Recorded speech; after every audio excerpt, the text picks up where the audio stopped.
Hello everyone, welcome to Legends Coder. आज हम शुरू करने वाले हैं लीड कोड के 150 प्रॉब्लम्स का question number 14, longest common prefix.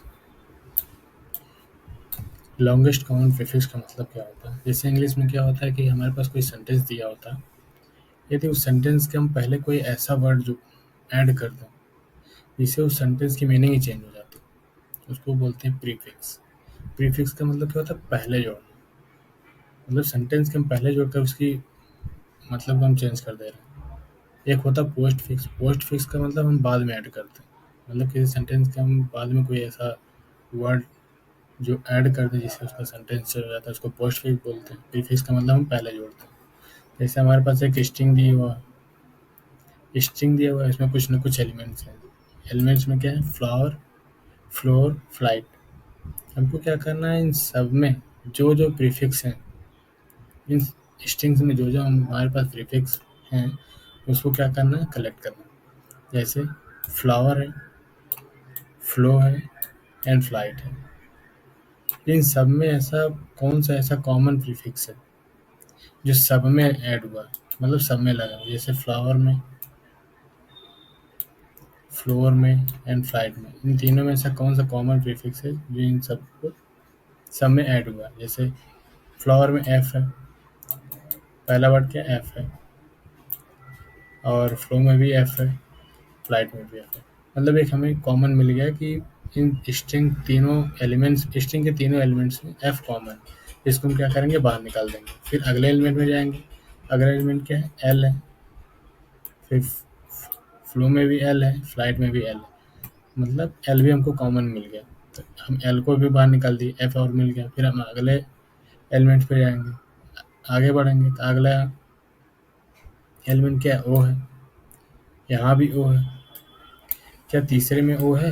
नहीं, तीसरे में ओ नहीं। इसका मतलब हम इन स्ट्रिंग्स में एफ एल ऐसा वर्ड है जो तीनों में कॉमन है, तो उसको हम बाहर निकाल देंगे। और अगले स्ट्रिंग में क्या है? डॉग है, रेस कार एंड कार है। तो डॉग का पहला वर्ड क्या है? डी है। रेस कार का पहला वर्ड क्या है? आर है। एंड कार का पहला वर्ड सी है। मतलब तीनों के पहला स्ट्रिंग जो है, मतलब पहला वर्ड तीनों का अलग है। इसलिए हम क्या करेंगे? एम्प्टी स्ट्रिंग रिटर्न करा देंगे। मतलब हमारे पास अगर कोई प्रीफिक्स है तो हम उस प्रीफिक्स को रिटर्न कराएंगे ही।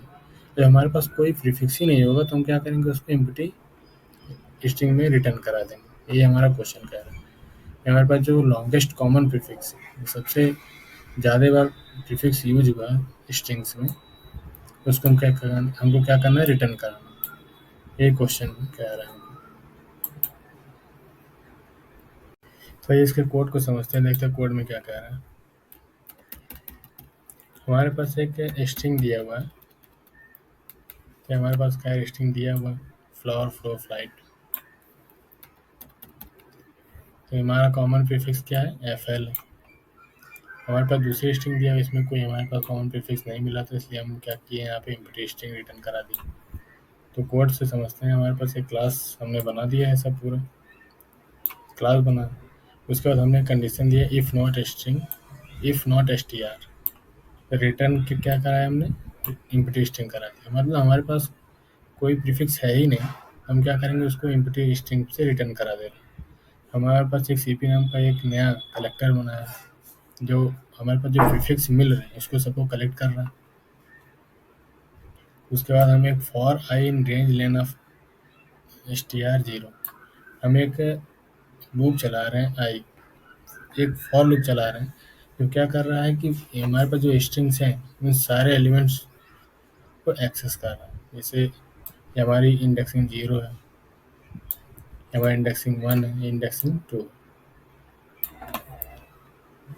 तो शुरुआत हम कहाँ करेंगे? जीरो, स्ट्रिंग जीरो से हम शुरुआत करेंगे। उसके बाद क्या किए हैं? एक इनर लूप में घुसे। जैसे हम पहले इंडेक्सिंग पे तो घुसे जीरो, फ्लोर पे मान लेते घुसे। इन इंडेक्सिंग जीरो पे हम घुसे। इंडेक्सिंग जीरो का मतलब क्या है? फ्लोर। अब फ्लोर के एक एक एलिमेंट को हम एक्सेस कैसे करें? आई तो हमने लिया है पूरे एलिमेंट, फ्लोर के पूरे एलिमेंट के लिए। एक सेंटेंस है फ्लोर, एक सेंटेंस को हम एक्सेस करने के लिए हम क्या किए? आई लिए। और सेंटेंस के एक एक एलिमेंट को एक्सेस करने के लिए क्या करेंगे? तो हम एक नया लूप चला रहे हैं। एक हम नया लूप चला रहे हैं for S in S T are. हम क्या करेंगे, जो हम इंडेक्सिंग जीरो पे जो भी एलिमेंट्स मतलब जो भी सेंटेंस हमें मिला है या जो भी वर्ड मिला है, उन सारे एलिमेंट्स को एक एक एलिमेंट को एक्सेस करने के लिए हम एक नया स्ट्रिंग बनाए एस। उसके बाद एक इफ स्टेटमेंट लगाए हैं, if I is equal to len of S और S of I is not equal to S T R zero and I. Zero क्या है, हमारा एक वर्ड है, हमारी एक वर्ड है जो क्या फ्लोर को बता है, और आई क्या है, उसकी इंडेक्सिंग बता रहा है उस एलिमेंट की। यदि इन दोनों कंडीशन ट्रू हो रही है तो हम रिटर्न क्या करेंगे, सी पी कर देंगे। जैसे रिटर्न सी पी किए मतलब ये पूरी ये जो इफ स्टेटमेंट है ये पूरा सही हुआ तो हम क्या करेंगे, सी पी को हम प्लस प्लस करके string zero of I, zero and one, zero and आई को बढ़ा देंगे, और जो भी सेंटेंस जो भी वर्ड हमें मिलेगा कॉमन मिल रहा रिटर्न हम सी पी कर देंगे। जैसे यहाँ फ्लो चार्ट की स्ट्रिंग जीरो का मतलब क्या है, फ्लावर। आई स्ट्रिंग जीरो का मतलब क्या है, फ्लावर है, और ये कौन सी इंडेक्सिंग पे, जीरो इंडेक्सिंग पे, उसकी लेंथ क्या है 5।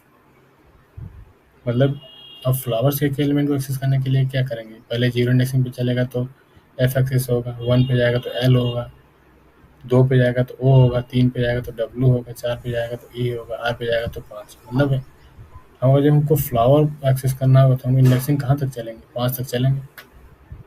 पहला इटरेशन क्या है, आई इज इक्वल टू जीरो, मतलब शुरुआत में हम क्या करेंगे, आई बराबर जीरो। जीरो का मतलब क्या, हम फ्लावर की बातें हम करें। आई बराबर जीरो का मतलब we will compare the first character of the flowers F. जैसे हम एफ को एक्सेस किए फिर इनर लूप में घुसे। इनर लूप का मतलब क्या है, एस इन स्ट्रिंग में घुसे। तो उसको जैसे इसमें घुसे तो हम अगला स्टेटमेंट क्या है, I equal to len of S. I equal to क्या है, जीरो है, जीरो का मतलब एफ, लेन ऑफ एस क्या है एफ, दोनों मैच कर रहे हैं। फिर क्या है, सेकंड इंडेक्सिंग पे गए, सेकंड सेकंड इंडेक्सिंग का मतलब आई इक्वल टू वन पे गए। तो वन क्या है, फ्लो, फ्लो में भी एफ और एफ दोनों मैच कर रहे हैं। तो फिर अगली कंडीशन में आई इक्वल टू टू पे गए, ये भी मैच, फ्लाइट पे गए, फ्लाइट पे भी पहला वर्ड दोनों मैच कर रहे हैं। जैसे ही दोनों मैच किए तो हम क्या करेंगे, रिटर्न सी पी। अगले कोड में यहाँ देखिए return C P. Return C P का मतलब जो भी हमारे तीनों मैच, जो भी तीनों वर्ड हमें मैच किए हुए मिल रहे हैं उन सबको हमको रिटर्न करा देना। तो मतलब new C P equal to F हमने यहाँ रिटर्न करा दिया, ये यहाँ पे मतलब तीनों हमको मैच, तीनों हमारे एफ मतलब स्ट्रिंग के तीनों एलिमेंट में क्या कॉमन प्रीफिक्स क्या हमारा मैच कर रहा है। ऐसे ही बराबर ऐसे हम क्या करेंगे, जीरो इंडेक्सिंग पे तो मैचिंग हो गई, हम अब I C P plus plus करेंगे। सी पी प्लस प्लस करने का मतलब क्या है, हमारी इंडेक्सिंग आई बढ़ गई, ऐसी आई बढ़ी तो हम क्या करेंगे, एल, एफ तो हो चुका, अब एल पे ऐसी मैचिंग कराएंगे।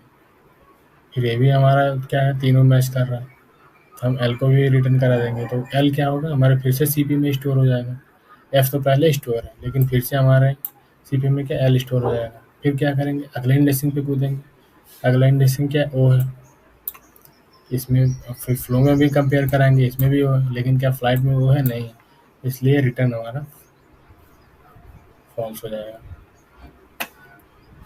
तो मतलब हमारा ऐसे ऐसे करते करते लास्ट इंडेक्सिंग पर जाएगा जिसमें हमें लास्ट में क्या मिलेगा, एफ एल ऐसा वर्ड मिलेगा मैच कर रहा है, मतलब प्रीफिक्स मिलेगा जो तीनों में कॉमन हो। ये हमारी कोडिंग थी इसकी। इस कोड को रन कराते हैं तो हमारा पूरा कोड हमारा एक्सेप्टेड दिखा रहा है, मतलब हमारा कोड पूरी तरह से सही है। रन टाइम में हमारा 0 एमएस आ रहा है, कोड पूरी तरह से सही है हमारा।